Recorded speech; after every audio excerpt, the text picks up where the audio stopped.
Good morning to everyone in Europe, and good night to everyone in America.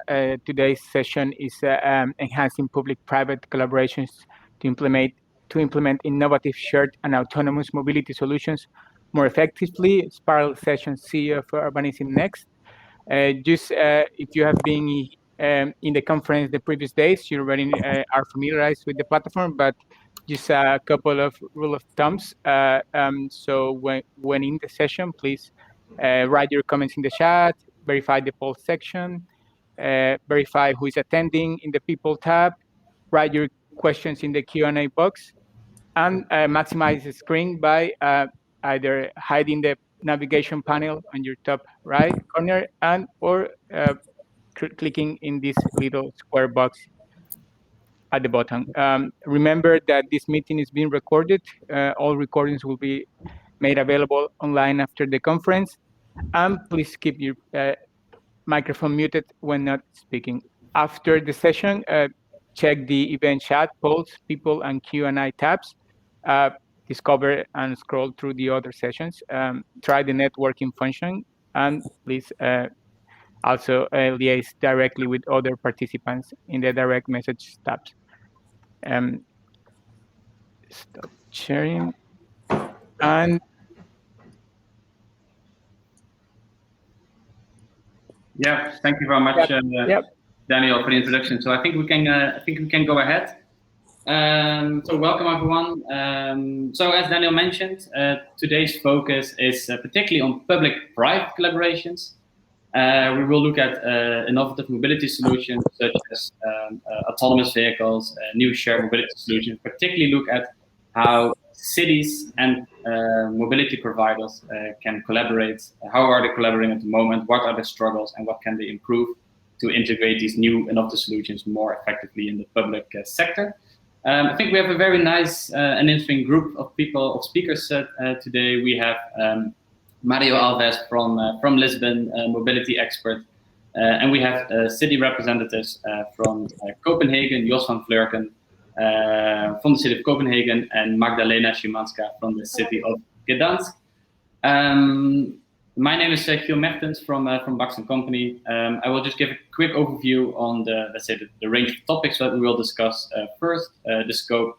Then Mário will also give some more insights from his side. And then we actually start our open discussion to see how things are going in Copenhagen and Gdańsk.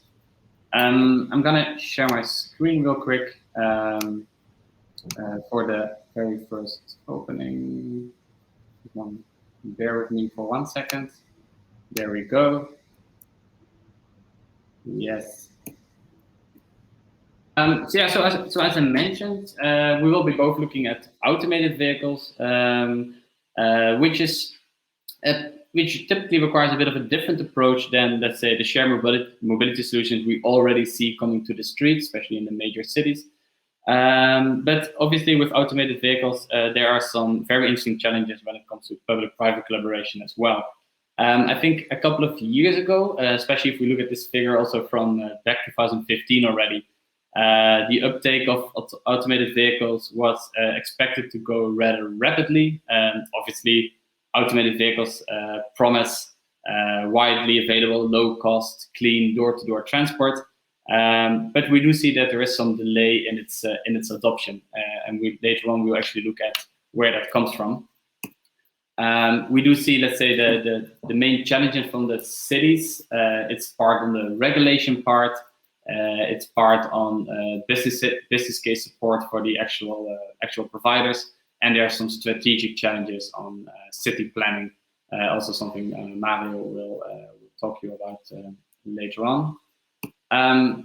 Then obviously you have the private sector who has to deal with all this regulation and city environment, but also have to find out an adequate business model to actually integrate autonomous vehicles in the public domain. And that means, like, maybe then the first question that comes up is, like, why is this actually a public sector issue when it comes to automated vehicles? And that's mainly because if automated vehicles want to have a positive impact on the city goals, the majority of the public goals, it's very important that it gets integrated in the traditional public transport. So not necessarily as a private transport solution, but that it should be a part, an extension, or integration in the current public transport system. And that's why cities and public transport providers have such an important role when it comes to the adoption and integration of automated vehicles. We quickly move on to, let's say, the shared mobility solutions. So, well, you probably have seen them everywhere already, but here we talk about shared bikes, shared cars, shared scooters, shared mopeds, these kind of solutions, and obviously how they're all connected in a mobility as a service application. Just as with automated vehicles, it's a rapidly growing market, and that means that cities also have to make a stand on how do we deal with these new solutions. A bit on COVID impact, so maybe especially compared to public transport. So obviously, because the amount of movements have drastically dropped during the COVID pandemic, also the use of shared mobility solutions have been reduced. But we also see that it's recovering quicker than, let's say, the mass transit solutions, as it provides an interesting alternative to mass transit by since it requires less people in closed spaces. So also here we did see, let's say, a high urgency for these new solutions to be deployed on a larger scale than it usually has been taking place. I think I will just highlight a bit the main challenges that we also will talk about today. So especially when it comes to these shared mobility solutions, we have seen that there has been a huge technology push from the market. So cities have literally been overflowing with solutions, having a huge impact on public space. On one hand, it has promised to be a very interesting solution for people, a nice alternative to owning their own vehicles. On the other hand, it also definitely had its negative effects on the public space, which meant that for the first time, cities had to decide on what role they want to take, and they had to collaborate more effectively with the private sector as well. So we will particularly look at the first two challenges. So how can you collaborate more effectively with the private sector? We look at different stages of collaboration, so prior to any implementation, but also during implementation, and we will hear how this goes in Copenhagen and Gdańsk. And we will also look at the different roles. So let's say the type of governance models a city can adopt. So in what stages does it adopt a more regulatory role? In what stages does it take a more stimulation role, or when does it just leave it all up to the market? So those are the main topics for today that we will discuss later on with the city of Gdańsk and the city of Copenhagen. I think we'll kick off now with a presentation from Mário Alves from the city of Lisbon. So please go ahead, Mário. I think you also want to share your slides. I am based in Lisbon, but I'm not from the city of Lisbon. So I'm not from the municipality of Lisbon. That's a very important topic. I am from the International Federation of Pedestrians, and I will talk to you about mainly about automated vehicles. Okay, so I think, yes, I'm seeing. So yes, as Giel was saying, I will be speaking mainly about automation and automated vehicles. I will not be speaking so much about micromobility and the challenges of micromobility, because yesterday I was moderating 2 sessions of 1.5 hours each. So we had, I believe it is recorded, so you can go there. It's 2 sessions from yesterday of 1.5 hours each, about the challenges of micromobility and the tsunami. It's called the session, the first session, the tsunami of micromobility in the cities in the last pre-COVID, in 2018, 19. So today I will speak things that are not actually yet on the road, that cities don't really feel, that they are already taking, an impact on the public space or on the road. But this is more or less to be something that, as Giel said, that we should be prepared to negotiate and collaborate and regulate those challenges ahead. So I will. You can see. So yes, so I'm from International Federation of Pedestrians, and I will speak a little bit about it. And they are my presentation will have two parts, more or less. The first one is about the what are the impacts on pedestrians, which is the most vulnerable road users of automation. And the second part is how this new technology will impact sustainable mobility in cities in general, so that the cities can integrate automated vehicles on their policies. So one thing, is quite common. There is a saying that, we shape our cities and then the cities shape us. So I think there is an interaction between technology, cities, and how people behave that is very important to acknowledge. Most of the presentations and talking about automation is mainly by mechanical engineers or high-tech people, and they don't take much into account all these broader issues. And I think that's what I would like to highlight today. So we will not be technical, we'll be more like policy-based. So my title of presentation is Driven by Distraction, and basically because we are very much fascinated by technology, and sometimes we forget that technology has a very, very high impact on society.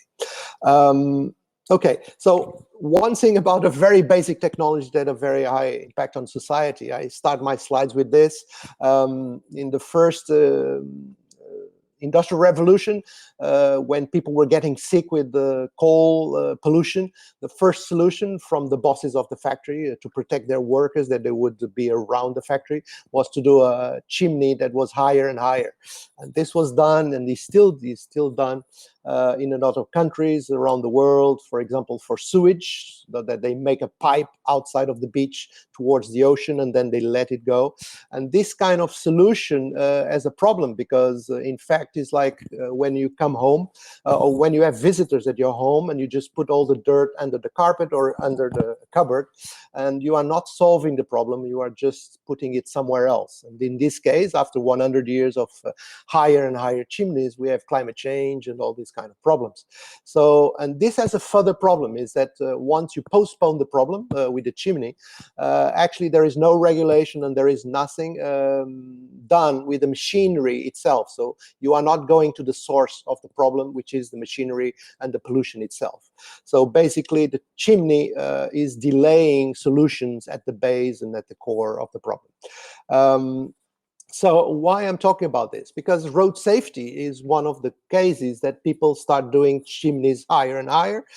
For example, this is an intersection somewhere in Europe, it doesn't matter where civil engineers, I'm an engineer myself, and they detected that intersections are very dangerous for cyclists and pedestrians. And one of the solutions is to make all these traffic lights and to make this all these barriers for pedestrians. And it's not a surprise that people on those houses, they just left to the suburbs to raise their children, and actually they were encouraged to buy a car and to walk less and to cycle less. So basically the solution of traffic engineer, that is really very much based on focusing one problem at a time. They solved the safety of this intersection, but they created a huge problem. And in fact, people are dying elsewhere, and they are killing each other elsewhere with driving more. So, so then we have to think about other kinds of solutions. This is another opposite paradigm. This is also in Europe, which is a shared space where there is no barriers, there is no markings, obvious markings for cars, and there are only two rules. It's maximum speed of 20 kilometers per hour, and there is no zebra crossings, and the pedestrians have full priority. So people sometimes they don't know about this shared space ideas around the world, and I say, well, the priority is simple. It's priority to pedestrians. Is there anything in this phrase you don't understand? So basically, are these two paradigms of the future of cities that we have to start thinking about. Do we want a city that is friendly for pedestrians, friendly for everybody with livability, or a city that is a trap of barriers and traffic lights and all that? So it's not a surprise that nobody lives in this city that I'm seeing now. And this is more or less the story and the core of what I'm telling you today. So the International Federation of Pedestrians, very quickly, we are in around 40 countries. There is 50 NGOs. Some of them are highly professional in Living Streets UK, Victoria Walks, in Australia, American Walks, and some are very tiny. In South America, we are quite strong with younger generation, with tactical urbanism and all that. One thing that I would like to highlight is the project that the International Federation of Pedestrians is working on, which is more multimodal optimization road space in Europe. And basically is a very interesting problem, which is the Trans-European Transport Network. You can see here in the image on the left. So that is like the main roads of Europe. And when they get in the cities, they actually interact with pedestrians, public transport, cyclists. And so we are studying these parts of this trans-European network when they get into urban areas. And we are using 5 cities, Budapest, Constance, Lisbon, London, and Malmo, with case studies. And I encourage you to visit the website to see, because we already have deliveries to do.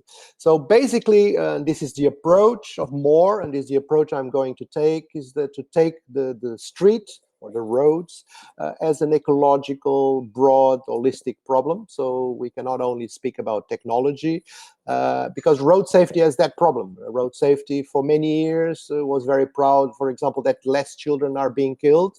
But in fact, what we know is that children are less and less exposed to risk. They are closed up at home. For example, during COVID, there was less people killed, but in terms of ratio, actually there was more dangerous for pedestrians, even if less pedestrians, slightly less pedestrians died in many countries because of less traffic. The ratio and the risk of pedestrians increased. So that's something that we have to be very aware that when we look at the problem, we should not focus in one aspect of the technology. Because, and this is a map of the world where the countries are proportional, the areas of the country are proportional, and this is the map of the world where the countries are proportional to motorization, yeah, so motorization rate. So you can see Japan, United States, and Europe, and how Africa disappears. So this is quite amazing. And if we think that Africa or South America, or even countries in Southeast Asia or India are going to buy cars, then we have also to see this graphic, which is the population in 2030. Now this is 2020. So you see that indeed, that cars from 50 million in the 50s have raised to 1 billion cars today, and now a little bit more. But what is very interesting here is that even if cars are growing very fast around the world, there are more. It is growing faster and faster, and there is more and more people without cars. So there is more and more people outside the cars. So this is something that sometimes people forget, is that in fact there is people. More and more people outside cars than inside cars. So this is back to the scale 1, so that you don't get too scared, but that's the future of the world that we have to be aware of. So it's very important, in fact, that we that we create a paradigm. This is the PowerPoint doesn't do it, but this is a 180 degrees change. So basically, just how did we get here?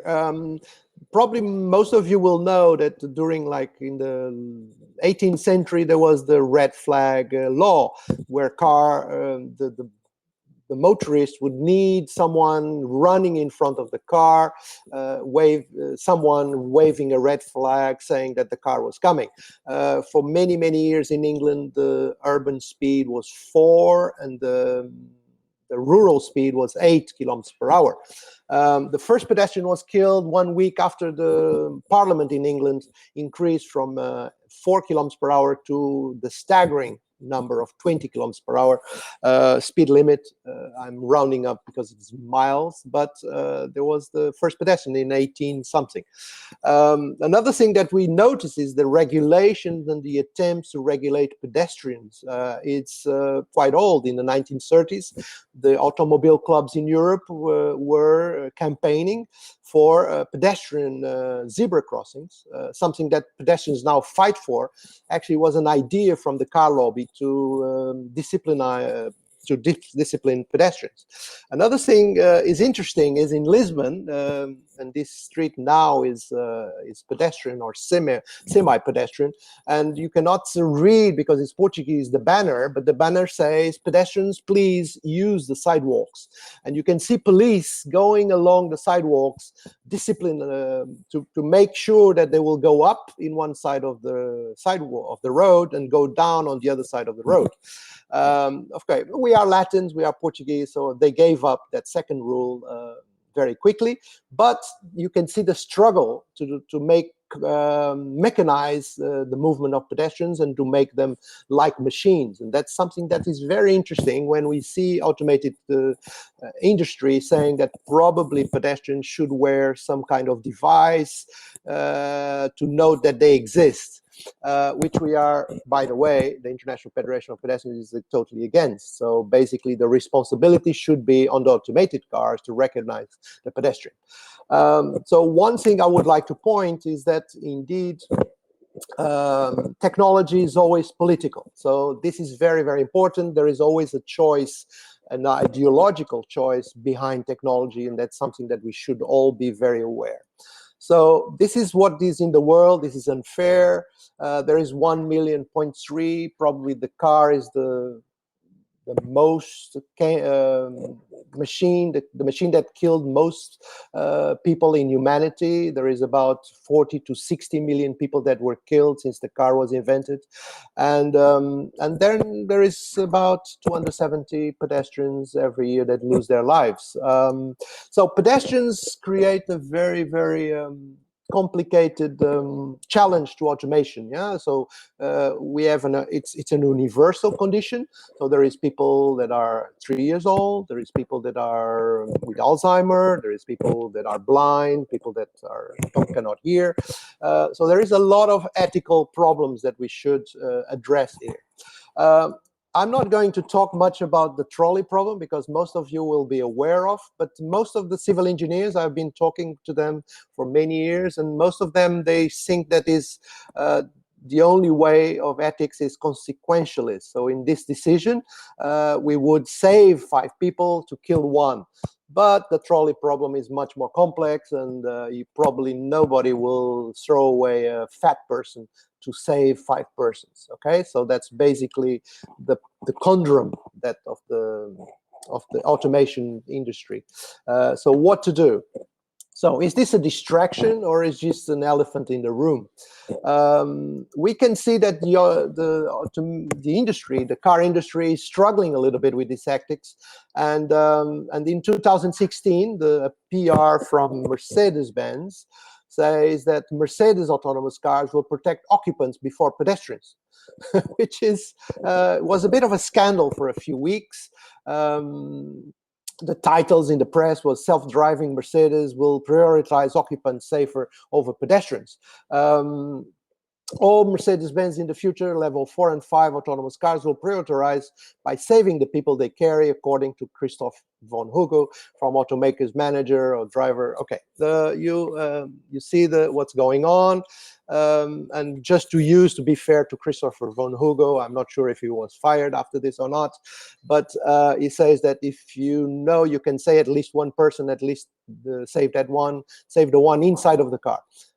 If you all know for sure that is the death you can prevent, then it's your first priority. Okay, so basically this contradicts a little bit the European ethos of how to carry on, because we have something called strict liability that makes the stronger responsible. So in terms of compensation, insurance compensation, when there is a crash between cyclists or pedestrians and the car, who should be compensating and who should be responsible for compensation is always the stronger one, which is the car. And this is a parliament directive. So this is called strict liability. This is very complex in terms of the law. In Germany, I will not dare to say this word, but in the Netherlands and they exist. So basically, that's something that is done. In France, there is the Loi de Badinter, which was from the 70s. Basically, when there is a crash between a pedestrian and a car, the car driver and the car driver insurance is responsible in most cases. And the strict liability can be absolute, 100%, or can be just a percentage, and then the rest could be solved in court. We can speak also about presumed liability, which is in the United States is working with that, so that the car driver is liable and then has to prove liability of the weaker party in court. So basically, Gandhi says that our society treats the most vulnerable is the best measurement of civilization. So basically, we have to see if we want to be Gandhi or if we want to be Carlson, Jeremy Carlson from Top Gear. So that's something that we have to say. So now the second part of my presentation will be about sustainable mobility and how automation can actually impact the sustainable mobility policies. So one thing that is quite obvious is that the smart use of technology serving clear mobility, sustainable mobility address will be able to avoid the worst consequences. So basically, we need to be very aware that technology does not hurt our sustainable mobility policies from our mobility plans, from our policies and all that. And that's something that's why cities should be very aware of that. This is a slide that people start to understand. This is a street with a car. This is a street with electric cars, and this is a street with autonomous cars. So basically, this is a street in Lisbon now. This is a street. The next one is a street with full electric cars, and this is a street with full automated cars. And basically, that's not going to solve the problem. So basically, automation on electric cars are not a game changer, are a continuous of the paradigm. Of course, they might encourage shared mobility, which is something that we really very much welcome, and I think it's really much better. But only with the cities encouraging the shared mobility, this will happen. Otherwise, it might be a laissez-faire in a way that everybody buys their own electric cars or everybody buys their own automated cars, and then we have a problem. In previous years, like 5 years ago, I would show this slide saying this is clean congestion, but that's not even true, because now studies say that between 50 to 75% of particles come from not from the motor of the cars, they come from the tires, they come from the clutch and the brakes. So basically, the COVID particles that make people more vulnerable to COVID, according to certain studies, might be a problem that is not solved by automation or electric cars. Another thing is, yes, Daniel? Is a problem? No? No. Okay. So we should be very, very much aware of this pyramid, that everybody knows. So I'm not going to talk about it, but very, very much so that the future of mobility, the auto vehicles are the last thing to be thinking about in the city center. But one thing that is very interesting is this pyramid that is slightly different. In fact, because of climate change and because of the impacts of climate, of all the externalities of cars, is trip reduction. And realize that if you reduce the cost, the generalized cost of cars by electric cars, if suddenly we are paying less taxes, or the price per kilometer of electric cars is less, or if automation, for example, allows you to work while you're driving or not driving, you are just doing your own stuff, suddenly the trip numbers will increase massively, and people actually can start living, and the sprawl can start happening because people just call the car and they just go work. They start their working day in the beginning of their trip, and they might be encouraged to live at very large distances from their work. Of course, with COVID, now we start seeing that there will be a lot of teleworking, which is great. If we do 25% of teleworking, is already massive in the life of cities. So that's something that we still have to be attentive to.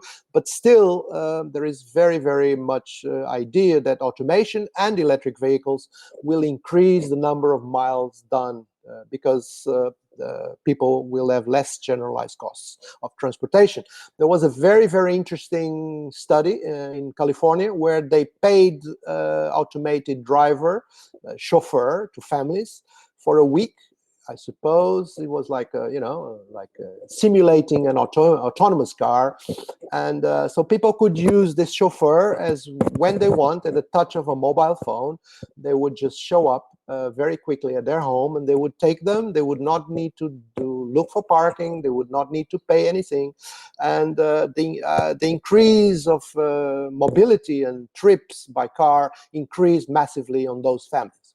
So I'm about to finish. This is a theory that is now quite old, but it's established. Cities that have more walking and cycling are safer cities. So basically, mode shift away from the car is road safety. It is road danger reduction. So what we need is to reduce danger by targeting the source of danger, which is the motorized car.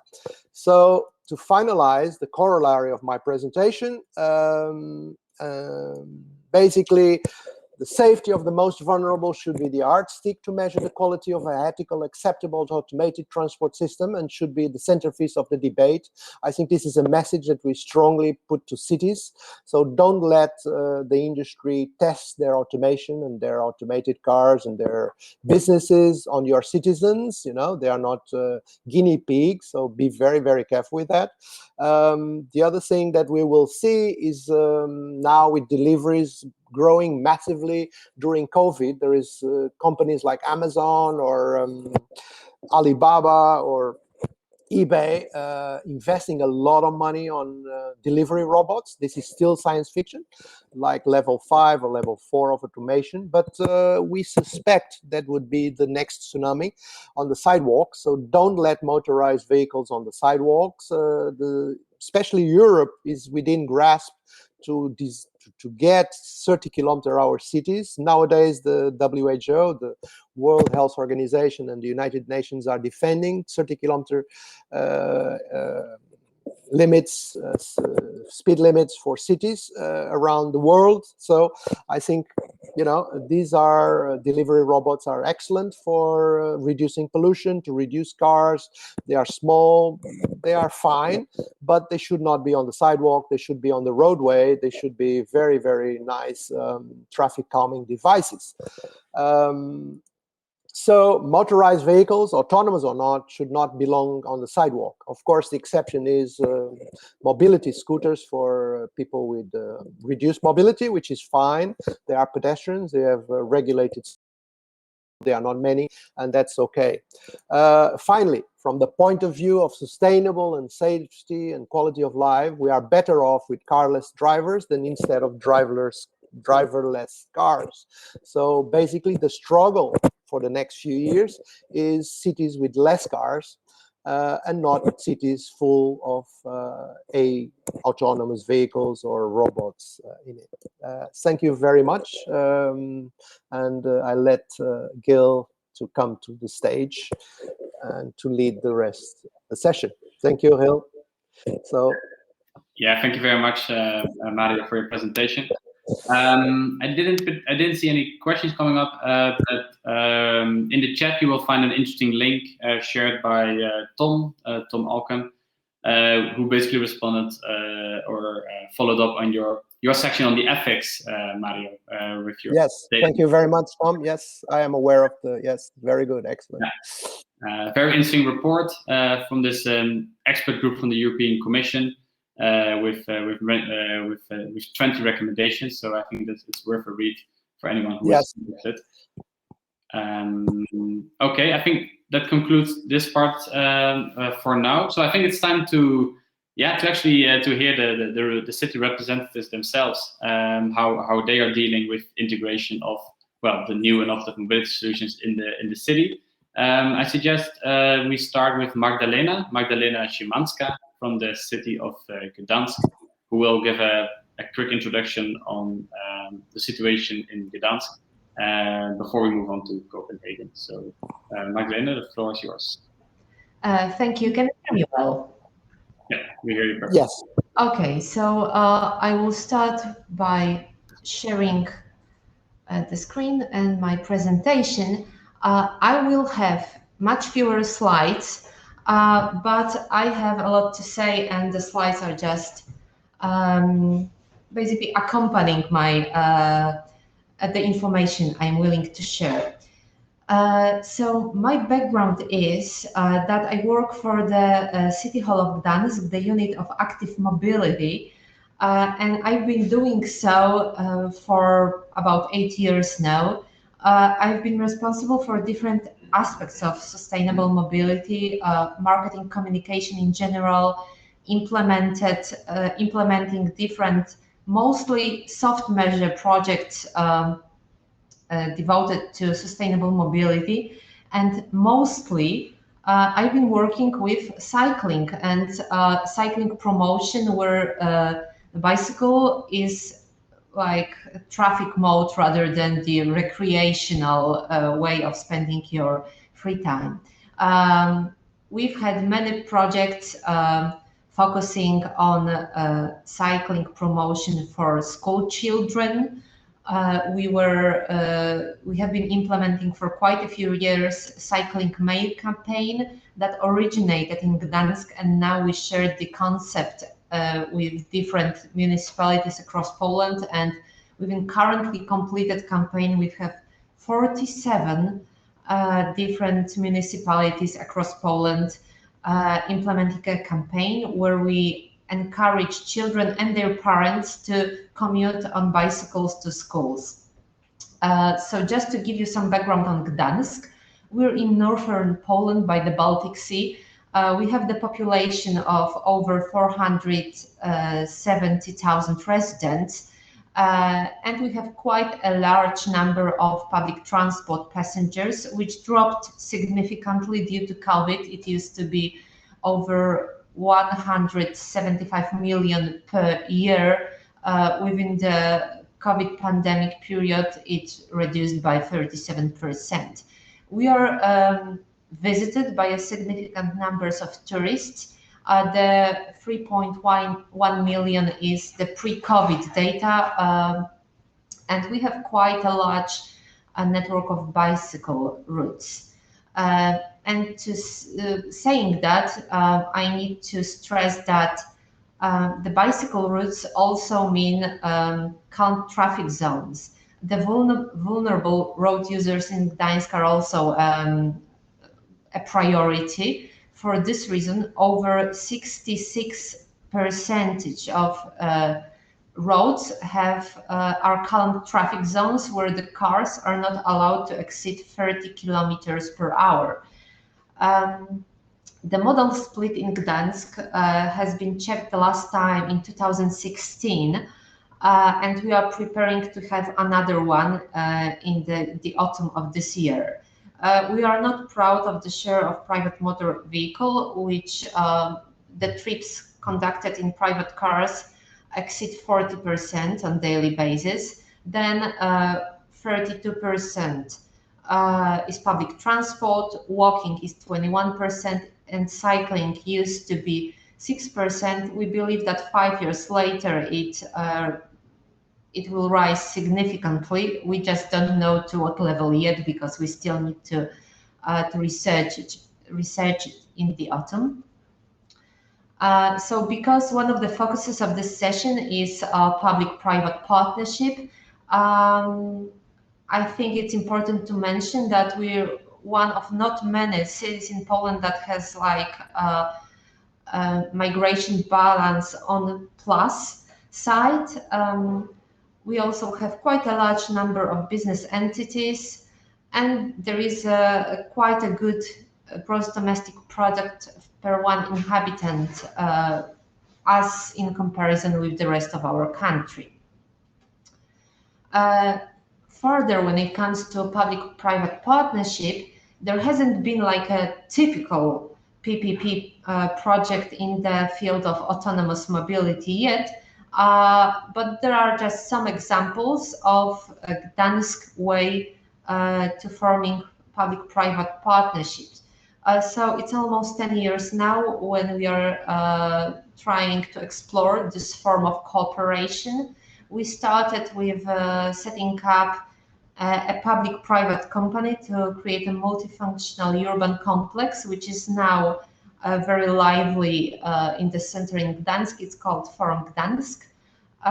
We've also constructed columbaria in cemeteries. We developed the northern tip of Granary Island, which used to be derelict for quite a few years. We invested in cubicle car parks. I mean, for now, we just have a concept. We don't have these 4 car parks built yet, simply to remove the cars from the city center. And because it's like a preservation area, it all needs to be consulted with preservation office and it takes time. And we also developed the area of the former tramway depot in order for this to be space returned to residents, to people, to pedestrians. Because my background is sustainable transport and mostly cycling promotion, I think it's fair to say that going into exploring automation was like a revolution to me personally and to our active mobility unit. In the active mobility unit, we focus mostly on walking and on cycling and on active modes of moving around the city and on discouraging residents to use their private cars. I also happen to be responsible for electromobility across the city, simply because we have a national law that came into force 2 years ago. And I personally believe it's a result of lobbying of motor vehicles companies to introduce more electric vehicles into the streets, to introduce zero-emission buses. But this legislation doesn't take into consideration that tramways are also electric and are also zero emission in the place of exploitation. In Gdańsk, we mostly focus on tramway network, and the buses are only bringing the passengers to tramway lines, which is like the core of public transport network. Saying all that, we have to bear in mind that maybe cycling and walking is not the best solution for everyone, because we have the aging population, we have people with mobility impairments, we have the elderly, and sometimes the 5 or 3 minutes walk to the public transport stop is a bit too far for them, and a bicycle might not be a solution either, even though we try to promote multimodal solutions, and there are bicycle racks by the transport hubs. And for this reason, we got interested in the concept of autonomous last mile transport. Whilst I was searching for different interesting projects that our city might get involved in, I came across a proposal to join a consortium led by Metropolia University of Applied Sciences in Helsinki. And at this time, I think it was 2016, I learned about the autonomous last mile transport concept. We decided that it would be worthwhile to explore the possibilities that it gives us as a municipality before the autonomous and electric cars become common on Polish public roads. According to Polish ITS, it's likely to happen after 2030, so we still have some time. And even though the cars that are electric and autonomous are promoted to be, especially by producers, to be sustainable, we believe that this still could be cars that are occupied by 1.2 passengers and occupy as much space in the city as conventionally fueled cars. So we wanted to explore the autonomous last mile public transport and convince people that it's a better solution than autonomous cars, and that it raises attractiveness of public transport, and that it might actually bring people to transport hubs, persons who might have troubles getting there in other way. So we were successful applying for funds from the Interreg South Baltic Baltic Sea region project, together with Metropolia University of Applied Sciences and partners from Latvia, Estonia, Denmark, Sweden and Norway. And we implemented a project that not only piloted autonomous minibuses or so-called robobuses, but also explored the legal aspects of autonomous mobility. The project is complete, and now we are implementing the extension stage project. However, I would like to give you some key facts and figures about the pilot we've already had in the September of 2019. So we had a EZ10 bus running on the public road that leads to Gdańsk Zoo. This is a place where there is a huge car park, and we used to have e-scooters or melexes, you might come across different names for this solution, actually carrying people from the car park to the entrance to the zoo and saving them walking, basically. We wanted to suggest a more sustainable solution. So this is why we chose this particular pilot route. We had a bus taking people free of charge to the zoo between September and beginning of October. We managed to carry 325 people in autonomous mode. We did have the operator on board just in case, and in fact this was a person who was raising the perceived safety of our passengers and explaining them how the technology works. And I think it's worthwhile mentioning that when first elevators were introduced, there were also operators on board. The bus was going 7 days a week, 5 hours a day, twice an hour. Because it was the first autonomous pilot in Poland, we've actually had people coming from different parts of Poland just to get the experience of being on such a bus. We had real-time vehicle traffic, variable content display. We were counting passengers, as I said, and we were conducting a passenger survey. When people got off a bus, they were asked on chosen days by our volunteers to fill in a survey. And we were also asking them where they would see a solution like this in Gdańsk in future, or, well, first of all, if they would see it at all, and if so, where. We've had numerous media reports, and more than a mode of traffic, it was like a form of promotion for our city, because the marketing impact was huge.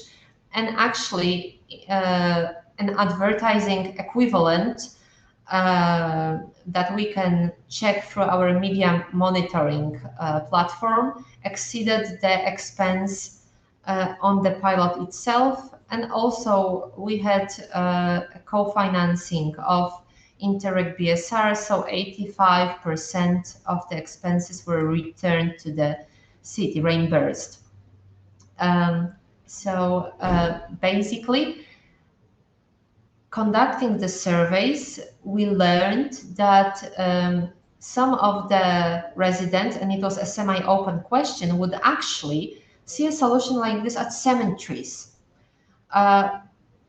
Going to the cemetery is a big thing within our culture, and people, especially the elderly, quite often, sometimes on a weekly basis, visit their relatives at the cemetery. And some of the cemeteries are huge. One of them is 50 hectares. And because of the regulation that when you are 65 years of age or older, you can enter the cemetery with your private car, there are 50 to 70 cars entering the cemetery every day, even though it's not a public road and it's designed for walking. We thought that if the respondees of our surveys suggest that we should pilot such a solution at a cemetery, it must be a good idea, even though it might be challenging in terms of PR. We targeted some of the companies, including the one that provided services during the first Autonomous Gdańsk pilot, and they were a bit reluctant and surprised that we want to have another pilot within the extension stage project at the cemetery. But we decided to go forward anyways, as a measure to eventually remove private vehicles from the cemetery at all. And because within the rest of the consortium that implemented the Sochia Baltic project, we thought that we have to go one step further and maybe remove the operator from inside the vehicle, pilot within closed areas, and test remote control mode. We basically applied for extension of the project and additional funding for most advanced fully autonomous pilots. Saying that, we still have in mind that the safety of vulnerable road users is a priority. And I think it's fair to say that with the experience we've had so far and with data that research shows, quite often the autonomous bus is safer than a vehicle driven by a human being that follows emotions, that might become aggravated due to the situation on the road. With the experience we've had, we can say that these cars are overzealous with safety. So we've had different simulated scenarios. For instance, we had a TV crew coming to the pilot route, and they were putting a teddy bear on the road. And the vehicle actually stopped in front of the teddy bear because of the car being so eager to stop and having very good sensors, safety sensors. These minibuses are not driving fast. They usually don't exceed the speed of 20 kilometers per hour technically, they are feasible to ride over 40 kilometers, but majority of vehicle providers introduce like a fixed blockage to exceed this speed. Our minibus was driving up to 12 kilometers per hour. So it was a bit faster than a pedestrian, and it was really helping people with mobility impairment. And also because the bus is so eager to stop when it sees the object that needs to that forces him to stop. It would also be inconvenient and very unpleasant for passengers to stop at higher speed, like 40 kilometers per hour. The technology is still being developed. The bus was sometimes stopping because it was like end of the summer and the trees, the leaves were falling off the trees. But still, we believe that it's a technology worth exploring, and it's like a race. It's better that city introduces autonomous buses than when we encourage people to go into electric autonomous vehicles. We now observe the market. We still believe that the technology is very expensive, and we believe that when there are more producers, the buses will become cheaper, and then maybe we can treat it as an investment and have a regular operation and a regular public transport line. Now we focus on pilots. We try to use EU funding to support these pilots, and we won't also wait until the technology is more mature and until the legislation develops. And I think it's fair to say we will never prioritize this type of solution. We still focus on active modes of mobility, on calming the traffic, on prioritizing pedestrians and cyclists and public transport. Having all this in mind, I think it's only fair when I say that we now have the tender open. We are awaiting the offers to run another pilot in the cemetery, and we should know by 25th of June whether we will be successful and whether the market is mature enough to respond to our inquiry. Thank you very much. Now or later, I'm happy to answer any questions you might have. Yeah, thank you, Magdalena. I think there are a couple of questions. We can start with a question from the audience, which was about the safety operator, whether that was there only, let's say, to guide the users, so the passengers, or if it was also a legal requirement to have a safety operator on board by default. It was kind of in between.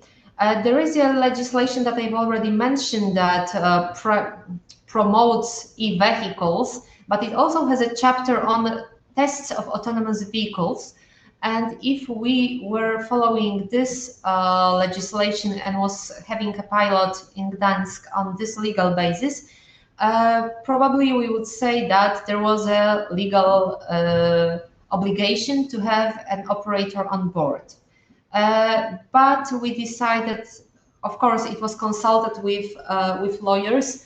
We decided not to apply for tests of autonomous vehicles to the Roads Managing Authority. And we agreed with Gdańsk Roads and Greenery, which manages all municipal roads in Gdańsk, that it's better to simply close the road for other types of traffic. Initially, we also wanted to have semi-mixed traffic and have buses sharing the road with autonomous bus. The police was a bit reluctant to allow it, so it was the road closed for other types of traffic. And really, if we wanted to test the bus without an operator on board, we would do it.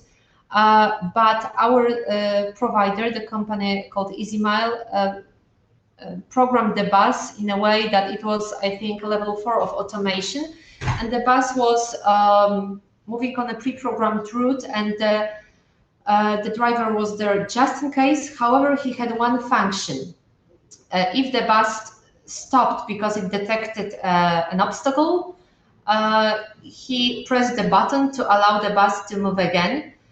They introduced it after the accident that happened, I believe, in Vienna with autonomous car, because the bus could have been programmed in a way that it would restart automatically after the emergency stop. But just to be on the safer side, they preferred to have the vehicle operator not only being there just in case, but also pressing this button. I have a funny anecdote to share. Once we have a squirrel stopping the bus.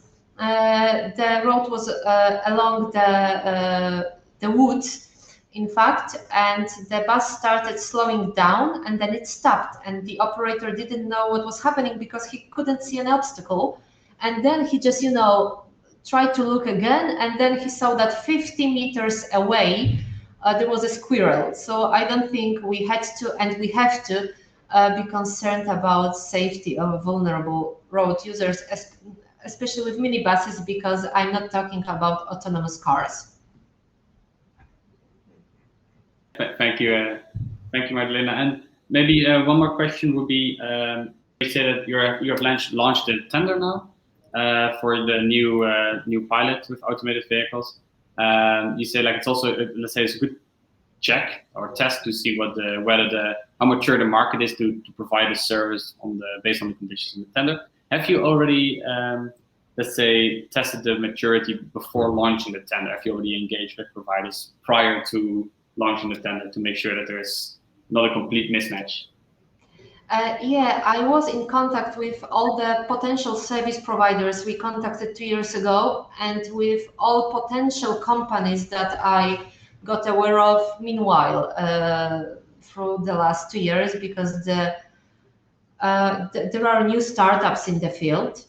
To be honest, I still have an impression that the companies are more willing to provide services for longer pilots, like at least 3 months long, because it's an extension stage project. We can only implement a shorter pilot, a month or a bit longer.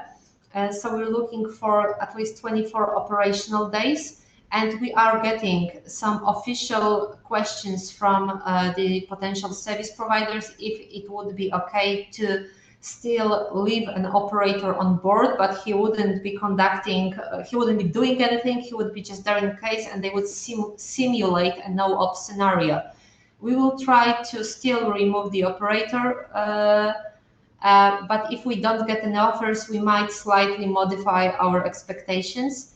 We were getting the signals prior announcing the tender that it might be difficult to provide us with a bus, or that some of the bus manufacturers wouldn't allow to remove the operator. We'll see what happens. We try to engage as much as possible and as much as I was allowed before the start of the tender, to make potential bidders aware not only of our expectations, but also nuances of the Polish public procurement law. There is one company that we think it's a Polish office of foreign company that would be able to provide services in consortium with other companies. But other than that, these are mostly providers from abroad, and they might be unaware of our procedures, etc.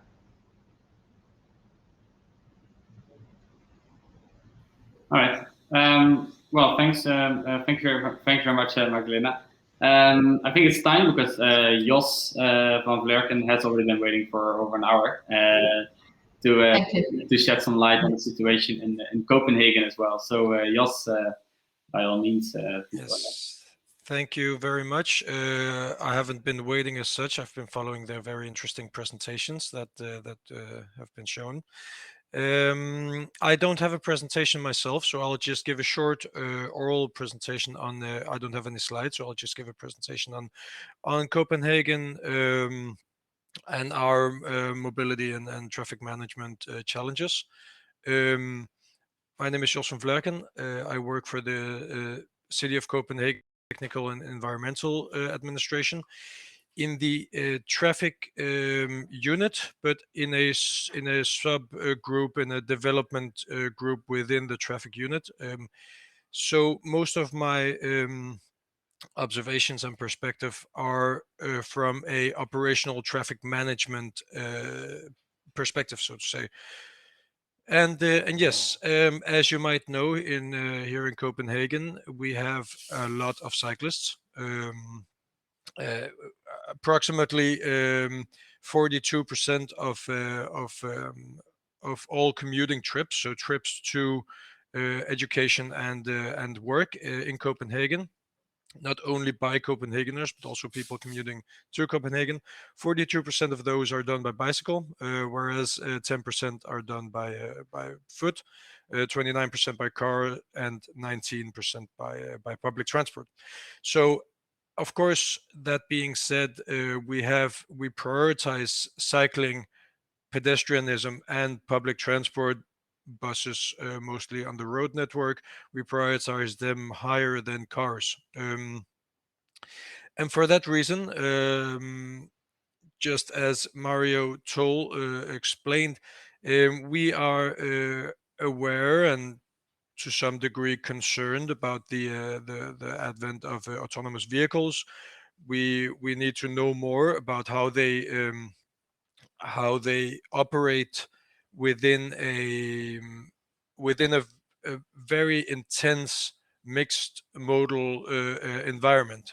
So many of the tests that have been done in smaller kind of conditions that look more like laboratory conditions or less intense.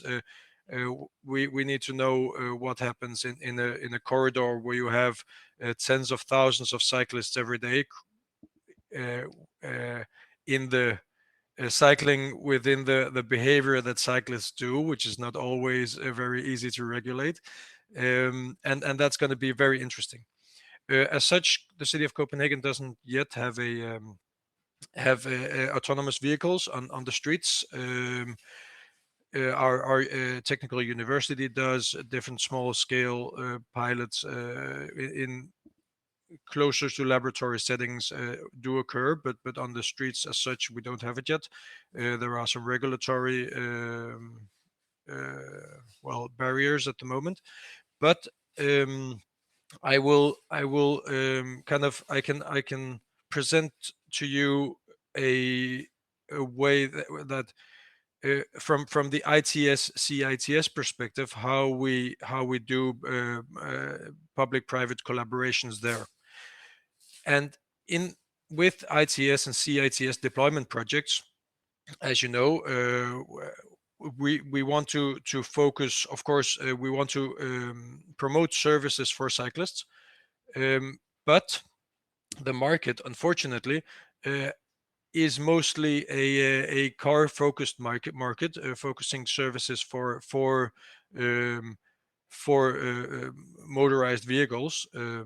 Sometimes these services are about pedestrians and cyclists, so warning systems and detection systems, but they're seldomly for pedestrians and cyclists, and that we find a bit sometimes we are looking for services which the market doesn't necessarily provide by itself, and in those instances we need to do public-private collaborations for innovation and development of these services. So we do a variety of things. We as the city of Copenhagen, we participate in European projects where we try to promote the cycling perspective, and also try to develop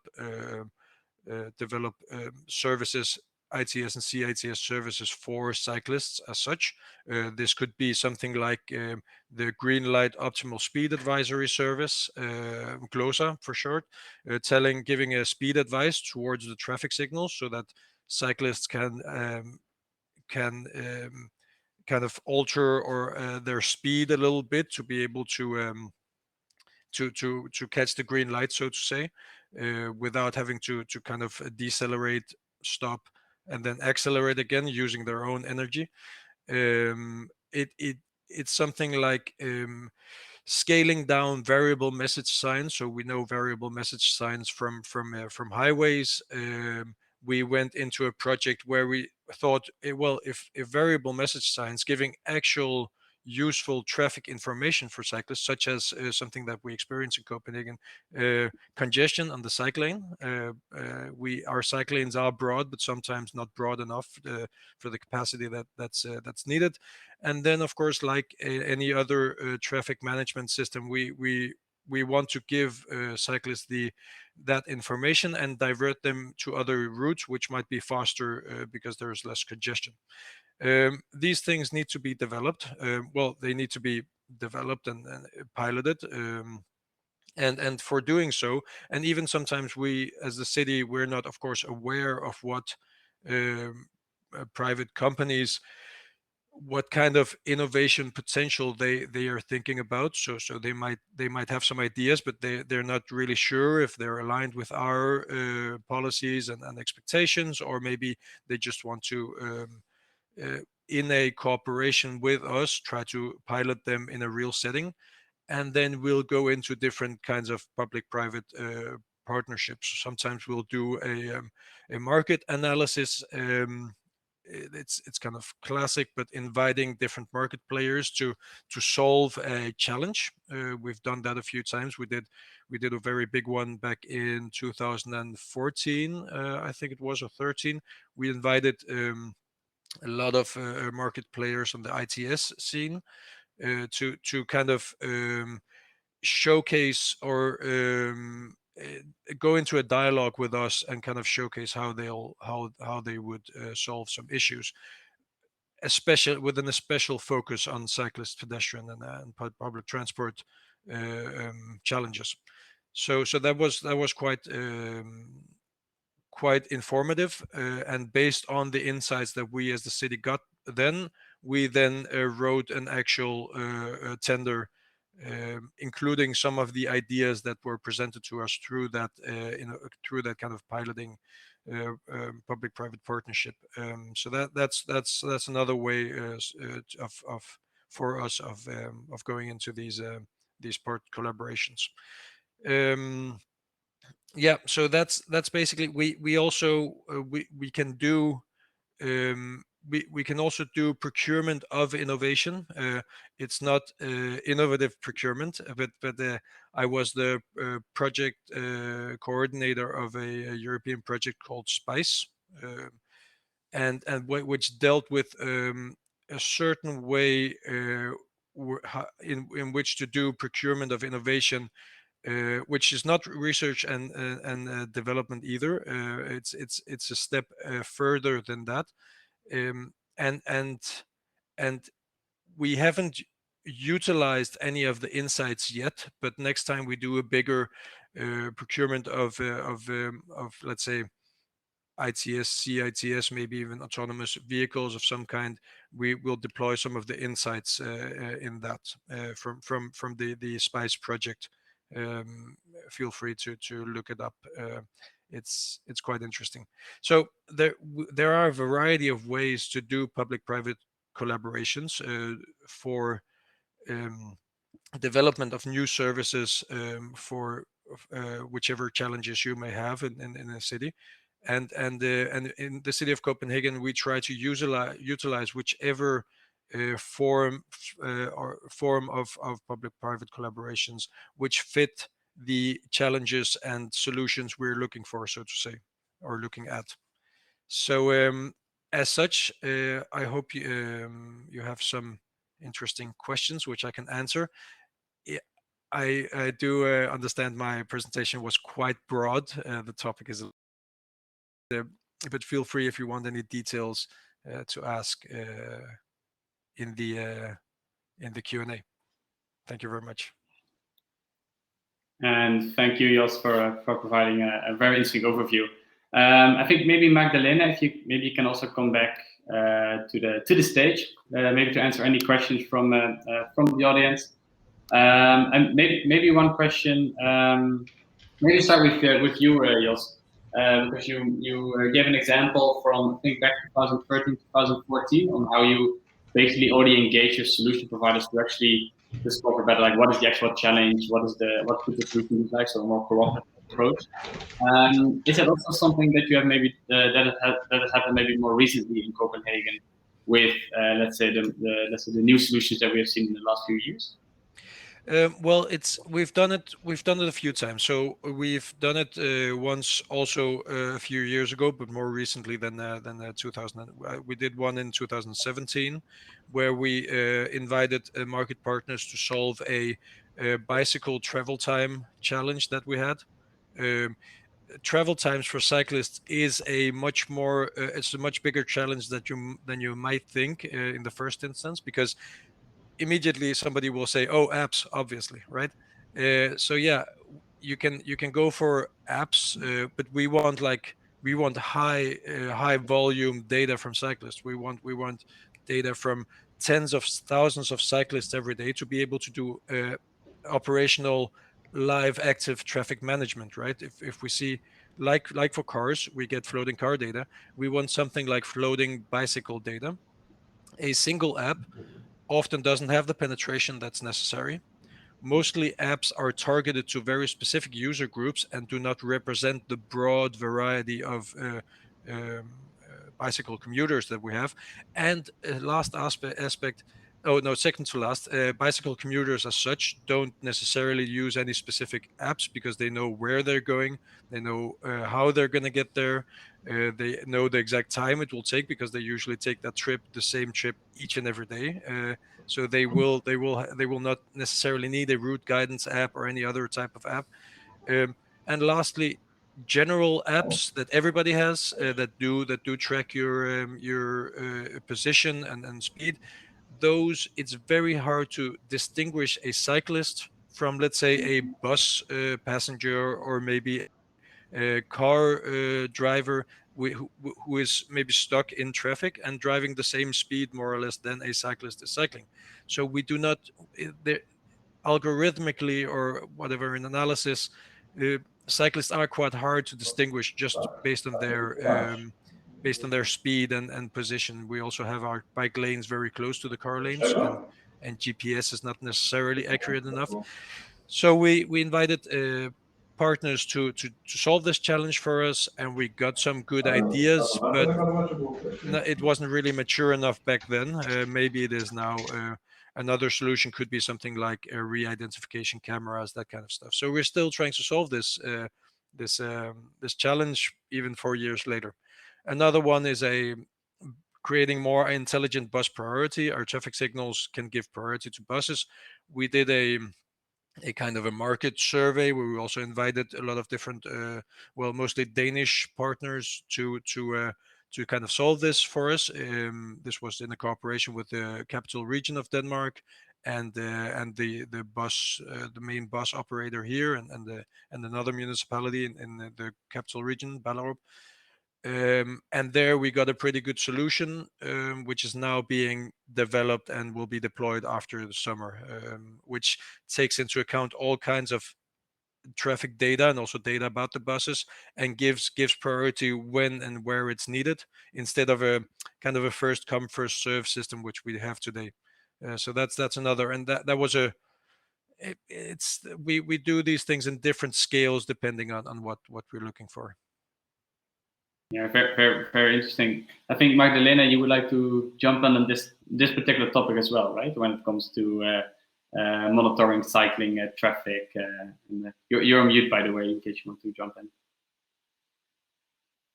I just wrote a comment that we try to monitor bike traffic. It's not necessarily the same approach, and it's not maybe exploring core the topic you would like to explore. And we have lower numbers of bicycle traffic, obviously, and we look up to cities like Copenhagen and Vlerken. However, we have 28 inductive loops underneath bike lanes and designated bike roads, bike paths. And this way we monitor traffic. We also make this data available because we have open data policy to mobile apps providers. And we also started using this solution for pedestrians. So we have also pedestrian counters as inductive loops. So when we used to have underground passage for pedestrians, now we try to return as many on the ground level zebras crossings. And we use the data from these crossings to have an argument for this policy and for returning zebras on the ground level. We are showing that people are actually using those and that they are actually using bicycle roads. So we need to have calm traffic on more streets and more cycle paths. Thank you.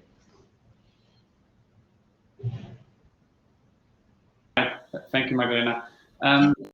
Maybe a bit of a different topic, maybe, but another question that comes to mind is so you talk a lot about, okay, this is how can we design a solution that serves the public goals and the policy goals. When you're let's say co-designing the solution with the potential providers, to what extent is also does this city also take, let's say, the business case of these providers into account? Like we know that, for example, the business case for shared mobility can be quite under pressure, especially if there are even more requirements or specific challenges to solve from the city perspective. So they pose certain constraints and regulations on the providers. To what extent, is the business case being taken into account? And to what extent is it actually a role of the city to do that? Maybe Magdalena? Thank you. We try to take into consideration especially local businesses, but obviously not only. So an example of such an action would be the huge rise on micromobility and e-scooters. There was a huge pressure on the sidewalks, as Mário mentioned. We've had local councillors and residents worried about it. For us, and me personally, it wasn't a huge problem because there is some sort of allowance for the cars to occupy part of the sidewalks while parking, and the e-scooters would occupy less of the space. But still, there was no national regulation and legislation, and before it finally came into force this year, like a month ago, we decided to design and paint hotspots for e-scooters. So for shared e-scooters, we showed the service providers places where they could leave those and where the users should leave those, and they don't have to pay for this space on the road or on the sidewalk, but they need to follow the rules. And we signed voluntary agreements with 6 e-scooters providers, and all of them can use these spaces.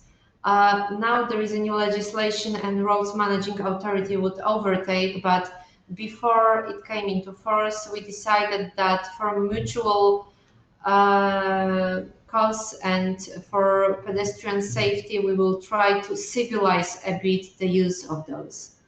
So I think it pretty much answers your question. It's just one of the examples of things we do. Yeah, great. So is it also something you come across, Jos, in your work?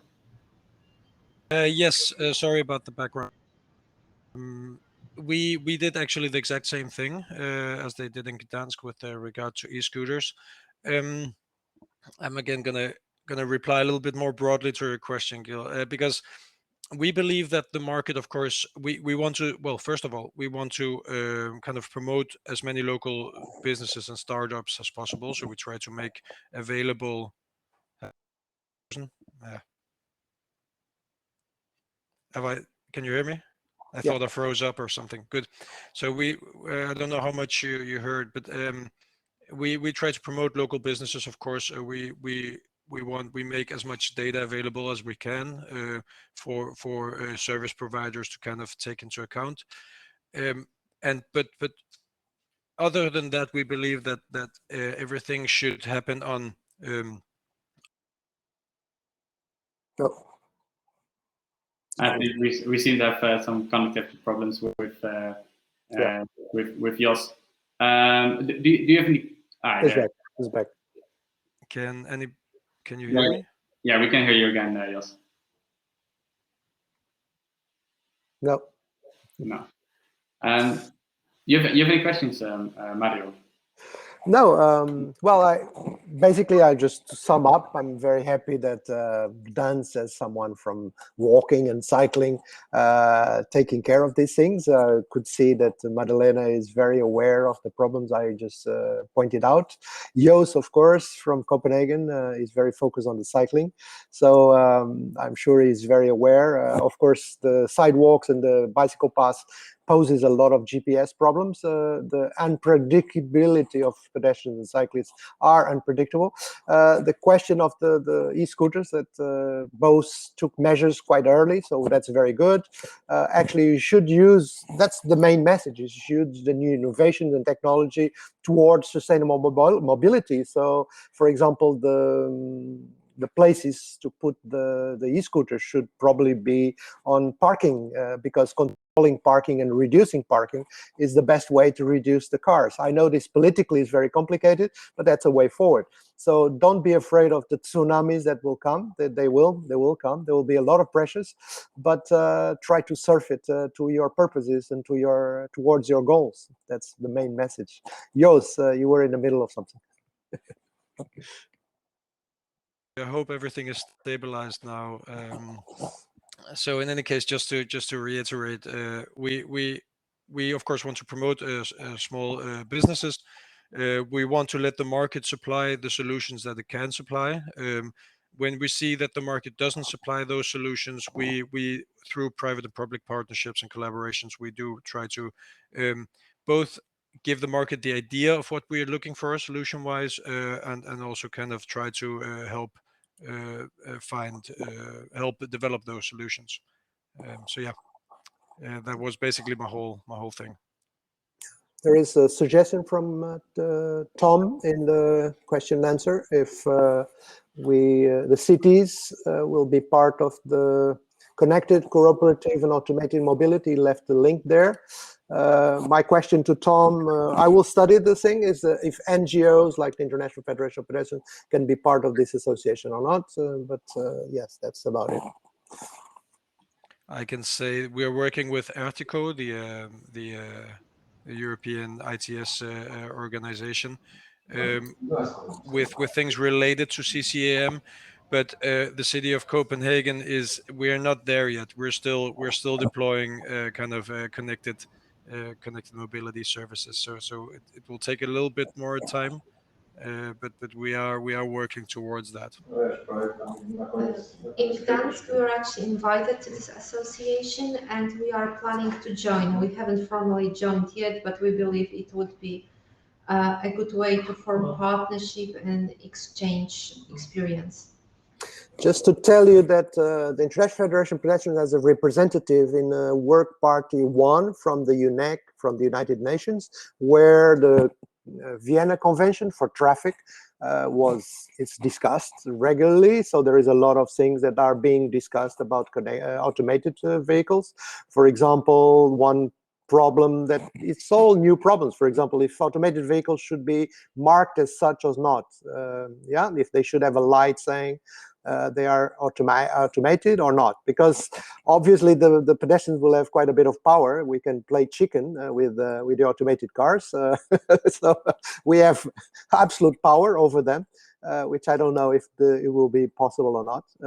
But our position now is that they could be marked, but should not overwhelm as an information. So it should not be used as an information that pedestrians need to know if it is automated or not. But probably the car industry will not want to mark cars as automated, because otherwise, will be quite a good game for us to stop the cars without traffic lights or zebra crossings. So we do the squirrel. All right. I look at the clock. I see it's 1 minute past 11. So it's time to wrap the session. I also don't see any more questions in the chat or in the Q&A. So that just leaves me to thank you all for participating in this session, Mario, Magdalena, and Jos, and also the audience. I hope it has been, I'm sure it has been an interesting session for you to join. In case you could only join parts of it, I believe a recording will be available, so you can just go back to the part you have missed or that you would like to listen to again. So, well, thank you all very much. Discussion for now stops, but I guess the work that you're doing will not stop. So we will see each other soon. Yep. Good luck, everyone. Thank you, everybody. Thank you, Giel. Thank you. Goodbye. Thank you. Bye-bye.